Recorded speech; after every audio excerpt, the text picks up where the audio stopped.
Cool. Metering light and knowing what exposure to expect is a big part of the job. So today, we're going to look at one of the laws of physics that's all about our business. On today's call sheet, the inverse square law.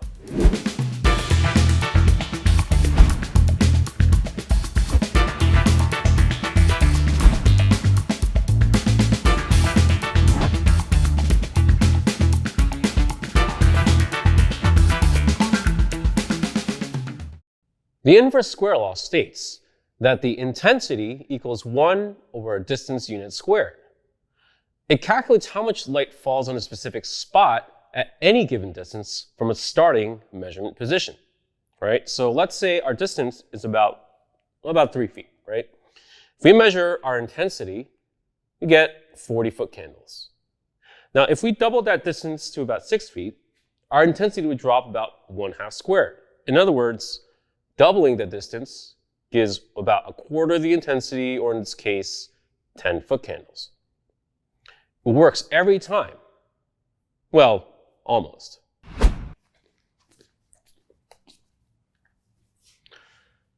Many gaffers and DPs have observed that the inverse square law does not work on large sources, that the readings are unreliable.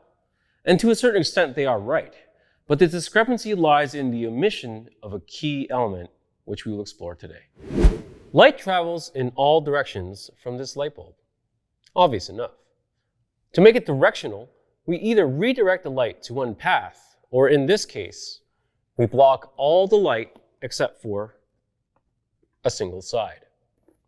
Now, all the photons that were just flying away freely can only come out of this hole. This is our directional light. And as you can see, it's relatively a small source. In fact, the diameter is 6 inches. So let's take some readings.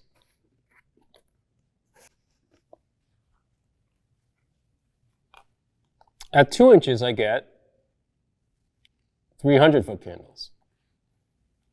At 4 inches, I get 150-foot candles. And at 6 inches, I get 120. If I meter at every single point, I get these results. As you can see, the relationship from 2 to 4 inches does not conform to the inverse square law. However, if we look closely, the number of foot candles at 6 inches is about 4 times that at 12 inches.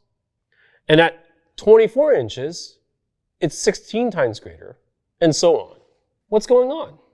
If I'm standing close to a huge source, like this 848, here I am about 8 inches away from my light source. But not really. I'm 8 inches away from this tube, but I'm a couple feet away from the top and bottom tubes.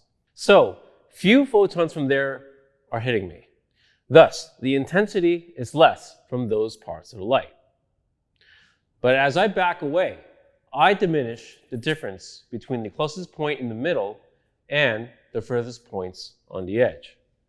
At what point does this become negligible? A good rule of thumb is the diameter of your source's emitting surface. So if you recall the 6-inch circle of our table light, you have to be 6 inches away to start calculating fall off using inverse square law. If your source is a single 8-foot rainbow tube, then you have to be about 8 feet away. If your source is an 848, you have to be about 11 feet, 4 inches away. Now, it's important to remember that you can set your distance unit to any scale you want, so long as the minimum distance is equal to or greater than the diameter of your source. For example, if you're shooting a night exterior with an 848 50 feet up in a condor, then you might be better off making your starting calculation distance unit 25 feet or 50 feet. That way, you can keep your calculations on the simpler side. Conversely, if you're doing a tabletop shoot, you'll want to have your units as small as possible, as you're no doubt in tight quarters, and the scale is so much smaller. What this also suggests is that linear lighting can often act as a substitute for large source lighting. If an 8-foot tube spans the diagonal of a 6x6 bounce, then we can often think of an 8-foot tube as a 6x6 bounce with much less space. We now consider linear light as large, soft source lighting in one dimension, with all its benefits of beautifully wrapping the subject with an even distribution of soft light. It's so versatile, the slim form factor opens up the possibilities of placement. Your broad soft source can now slip between your actors, or tuck up into the corner of a room, or discreetly stand next to a camera in your tiny location. But what about other applications? How can we use the inverse square law to help plan and budget your production?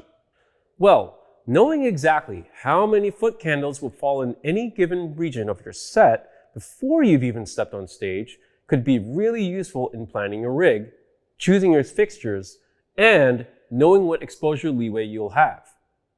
And if we're rigging for a volume, knowing the range of foot candles is essential for matching the exposure of the LED wall. This advanced knowledge helps predict how many fixtures you'll need to make the lighting rig work for your shoot, reducing tweaking on the day. So if it's a conventional or a virtual production, knowing how to predict your light's output will always be one of the best tools to have in your back pocket. Thanks for tuning in to The Science. We'll see you at Crafty.